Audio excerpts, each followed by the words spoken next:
Halo semuanya, perkenalkan saya Gilang Kurniawan dari kelas TRPL 6B. Di sini saya akan menjelaskan tentang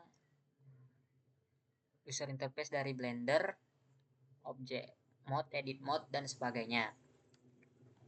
Di sini saya akan review Blender di mana kami sudah menggunakan Blender pada semester sebelumnya.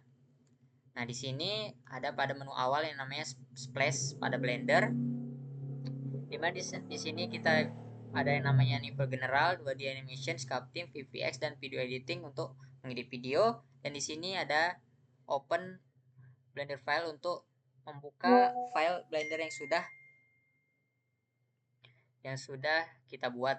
Dan ini recoverization di mana untuk merecovery atau mendatangkan kembali Blender yang sudah kita buat. Di sini kita langsung saja menu yang paling umum general biar lebih mudah.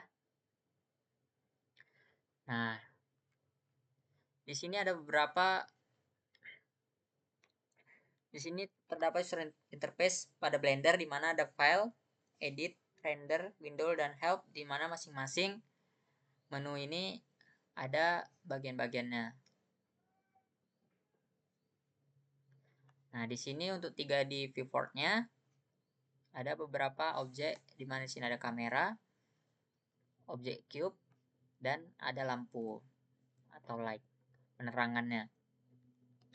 Nah, di sini bagian properties di mana properties ini digunakan untuk mengubah lokasi ataupun rotasi ataupun bisa untuk scale dari objek tadi seperti objek light, cube, dan kamera. Di sini kita coba untuk objek cube, misalnya kita ubah lokasinya. Nah,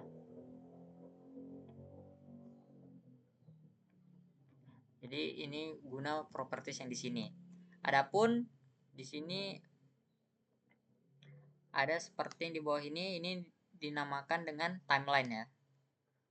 Nah, timeline ini biasanya digunakan untuk membuat animasi. Nah, untuk orang-orang yang spesialisnya di bidang animasi bisa menggunakan timeline di bawah ini. Nah, di sini ada yang namanya toolbar ya. Toolbar di mana ada namanya select box, cursor, move, rotate, scale, dan lain-lain.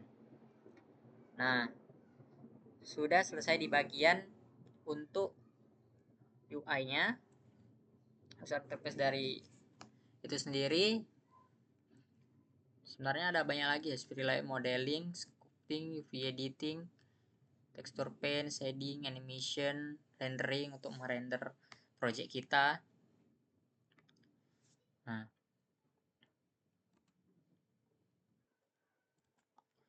kita lanjut. Dalam Blender itu ada beberapa mode yang bisa digunakan. Yang pertama, mungkin kita ke objek mode di mana objek mode ini kita bisa menggunakan untuk mengedit video dalam satu scene ya, dalam satu kubus misalnya seperti ini, cube bisa edit seperti menggerakkan kemana, ini menggunakan G. Nah, seperti itu. Sedangkan untuk bagian dari edit mode, kita bisa perbedaannya nampak ya, edit mode ini lebih banyak tools-toolsnya dibanding dengan object mode. Dimana edit mode ini kita bisa mengedit satu-satu lapisannya, satu-satu komponen. Seperti ini bisa kita klik. Nah, bisa kita misalnya G kita pindahkan. Nah, bisa ya. Seperti itu. Atau bisa untuk extrude, tekan E. Nah, seperti itu. Perbedaannya edit mode itu lebih ke lapisan-lapisan dalamnya. Nah, edit mode dan object mode itu masih awal ya. Di Blender masih ada banyak mode baru lainnya yang bisa kita pakai buat ngulik objek. Contohnya seperti scope mode. Di sini kamu bisa membentuk objek kayak lagi nyetak tanah liat digital. Cocok banget buat bikin bentuk organik kayak karakter, monster, atau muka alien.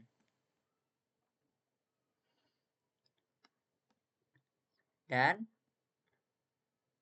ada lagi yang namanya vertex paint mode. Di mode ini kamu bisa ngecat warna langsung ke titik-titik mesh alias vertexnya.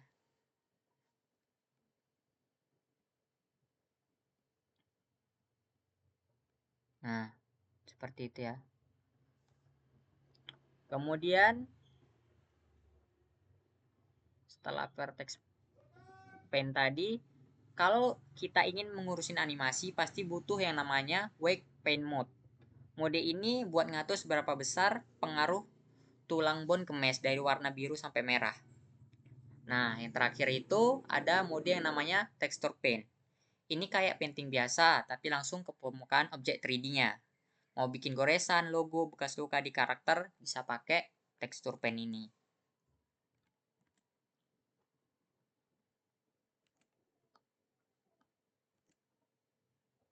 Nah, kita lanjut ke bagian bagaimana sih cara kita menambahkan, menghapus, ataupun menduplikat objek dari cube ini.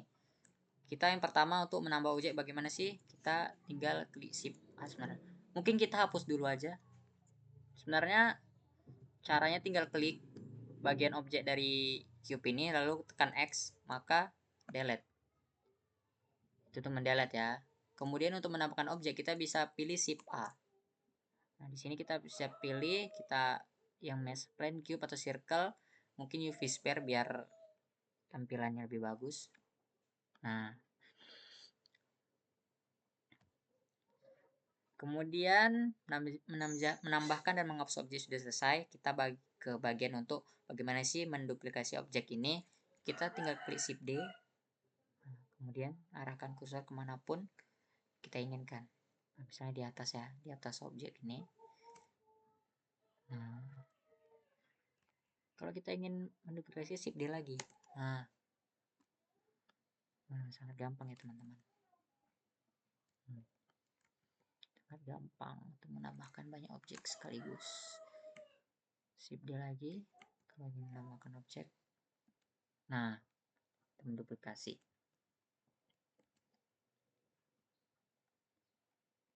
Nah, pada Blender ada beberapa jenis-jenis objek di Blender ya. Seperti ini namanya UV sphere. Coba kita hapus dulu semua. X, delete. Nah, di sini ada beberapa objek. Di sini ada seperti plane, cube, circle, UV sphere, icosphere, cylinder, tone, contorus. Selain itu ada juga objek-objek Blender seperti ada kamera, ada lampu, like ya. Ini kalau bisa kita tambahkan untuk lampu sendiri. Oke, kita delete saja lampunya.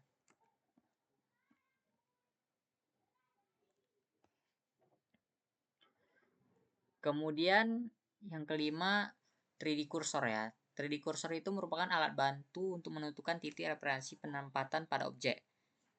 Kita bisa memindahkannya dengan shift ditambah right click.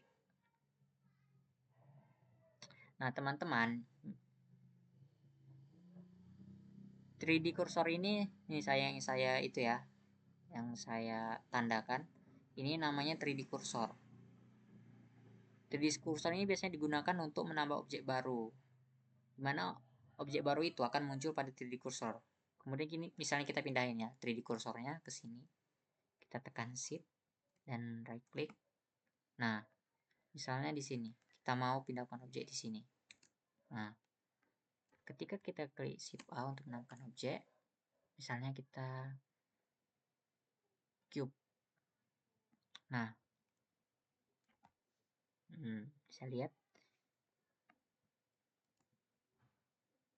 berada di sini ya. Ini yang namanya 3D cursor.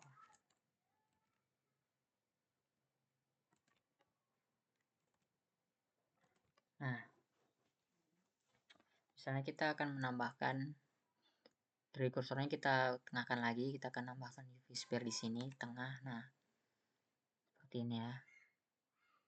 Misalnya kita ingin menambahkan lagi, save dan right click di sini. Nah, save lagi, misalnya kita menambahkan plan kali, plan seperti ini. Seperti itulah guna dari 3D cursor ya. Kemudian yang keenam ada selection tools, di mana di sini pada object mode ini nama selection ya. Kita klik. Nah, di sini ada yang namanya select box, select circle, dan select lasso. Misalnya kita akan menggunakan yang select box. Select box ini misalnya kita gini kan. Nah, jika terkena select box sedikit saja, maka objeknya akan terpilih ya, terklik. Nah, sedangkan kalau kita bisa menggunakan select circle, misalnya untuk ini aja. Nah, ini satu subobjek.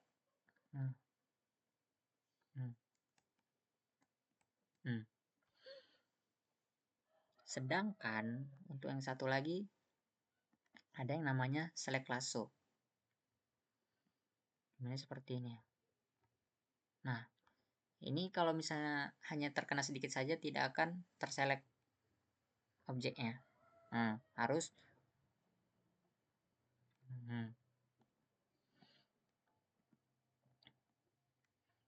kamera ini ya. Mungkin itu tadi perbedaan antara ketiga selection tools ini, ada box, circle, dan lasso.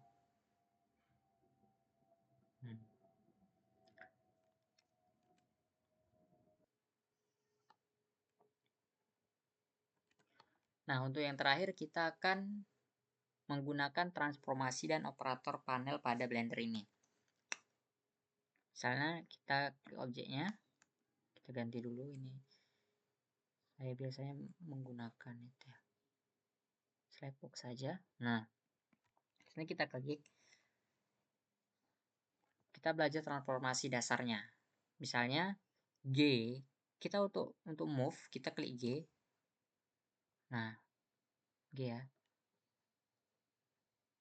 Nah, jika kita ingin mengarahkan ke sumbu X atau Y, X di mana X merupakan garis merah, ini Y merupakan garis sampingnya. Jika ingin lurus, kita klik G, habis itu klik Y. Nah, ini dia akan bergerak sesuai dengan sumbu Y-nya.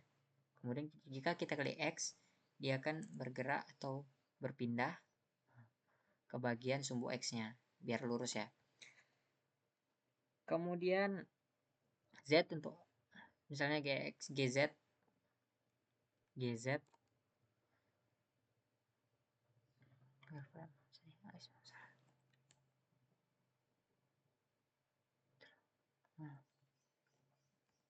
Misalnya GZ untuk atas ataupun bawah. Nah, seperti itu ya. Kejauhan.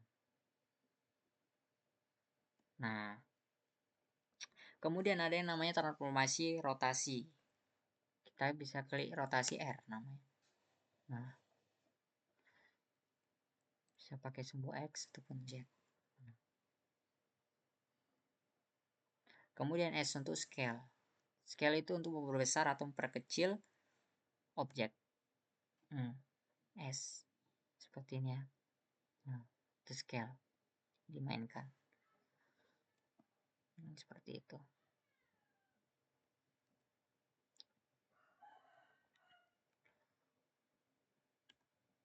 Nah, ini tadi rotasi R ya. Kita buat karena tadi berbentuk bola jadi tidak kelihatan rotasinya. Nah, ini yang kubus, yang kotak bisa terlihat ini. Kita klik R. Nah, kita bisa klik rotasi ke sumbu X juga bisa. Nah, ini jika rotasi di sumbu X ataupun di Y. Nah, seperti ini. Kemudian ada yang namanya operator panel. Operator panel ini jika kita sudah mengklik objeknya ini atau kita membuat transformasinya misalnya R. Nah, seperti ini. Untuk sebenarnya di sini ya. Ini yang namanya operator panel. Setelah kita mengklik objek atau memindahkannya, maka akan ada operator panel di bawah sini. Nah, seperti ini.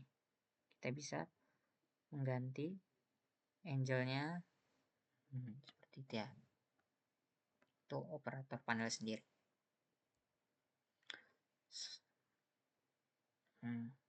Seperti itu.